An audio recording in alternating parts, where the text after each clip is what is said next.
Assalamualaikum warahmatullahi wabarakatuh. Kami dari kelompok 4 yang beranggotakan saya Septa Galuristarini dengan NIM 2061348. Lalu rekan saya Elva Izi Putra Pratama dengan NIM 2061220 dan yang terakhir Ella Junior dengan NIM 2061309. Di sini saya akan mempresentasikan mengenai analisis dan pilihan strategi.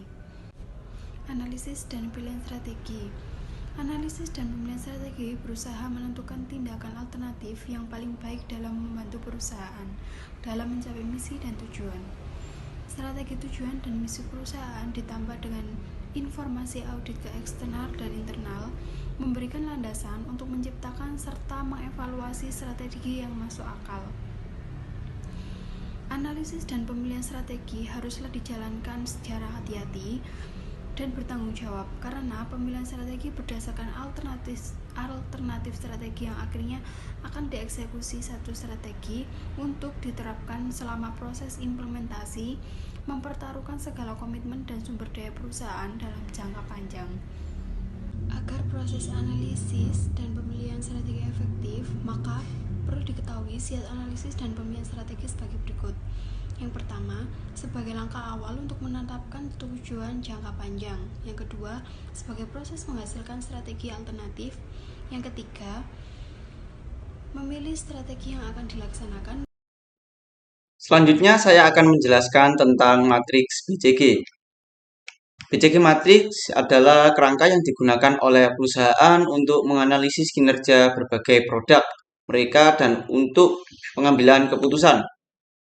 Perusahaan dengan portofolio produk yang sangat besar memiliki suatu masalah utama, yaitu produk mana yang akan digunakan untuk menghasilkan uang dan produk mana yang akan mengeluarkan uang. Selanjutnya yaitu ada kuadran.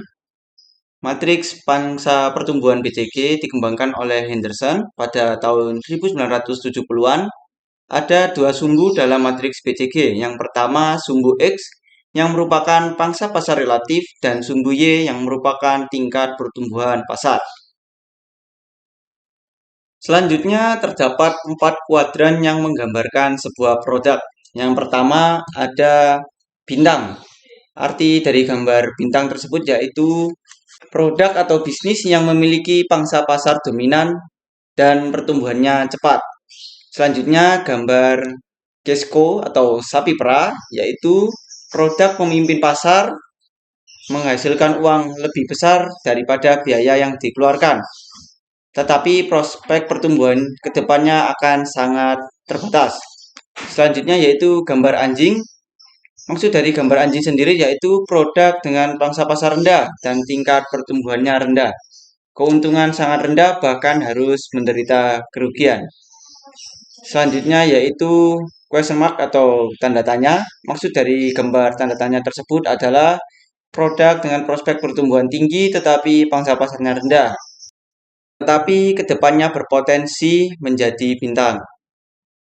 Selanjutnya ada beberapa strategi dalam pengembangan yang digunakan setelah melakukan analisis BCG. Yang pertama yaitu membangun. Maksud dari membangun sendiri yaitu meningkatkan investasi agar pangsa pasarnya meningkat.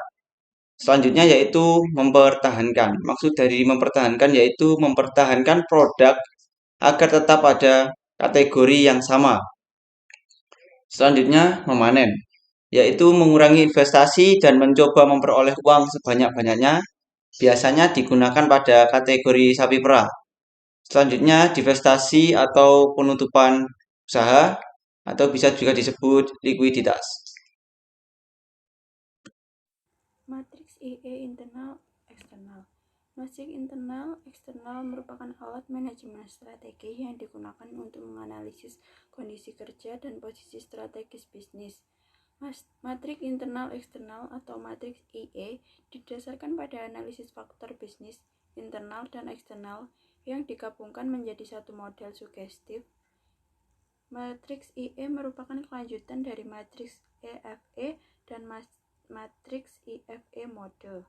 Diagram matriks IE. Diagram tersebut dapat mengidentifikasikan 9 sel strategi perusahaan, tetapi pada prinsipnya Kesembilan sel itu dapat dikelompokkan menjadi 3 strategi utama, yaitu 1. Growth strategi yang merupakan pertumbuhan perusahaan itu sendiri atau upaya diversifikasi. 2. Stability strategi adalah strategi yang diterapkan tanpa mengubah arah strategi yang telah ditetapkan. 3. Retrenchment strategi atau usaha memperkecil mengurangi usaha yang dilakukan perusahaan. Sistem pengembangannya. Untuk memperoleh penjelasan secara lebih detail mengenai kesembilan strategi yang terdapat pada 9 sel E-matrix tersebut, berikut ini akan dijelaskan tindakan dari masing-masing strategi tersebut. Strategi pertumbuhan atau growth strategi didesain untuk mencapai pertumbuhan, baik dalam penjualan, aset, profit, maupun kombinasi dari ketiganya. Strategi pertumbuhan melalui konsentrasi dan diversifikasi. Ada 2 strategi dasar dari pertumbuhan pada tingkat korporat, yaitu konsentrasi pada satu industri atau diversifikasi ke industri lain. Konsentrasi melalui integrasi vertikal. Pertumbuhan melalui konsentrasi dapat dicapai melalui integrasi vertikal dengan cara backward integration, mengambil alih fungsi supplier, atau dengan cara forward integration, mengambil alih fungsi distributor. Konsentrasi melalui integrasi horizontal.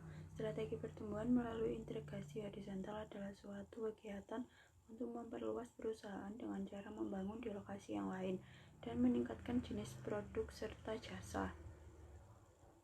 Diversifikasi konsentris. Strategi pertumbuhan melalui diversifikasi umumnya dilaksanakan oleh perusahaan yang memiliki kondisi competitive position sangat kuat, tetapi nilai daya tarik industri sangat rendah.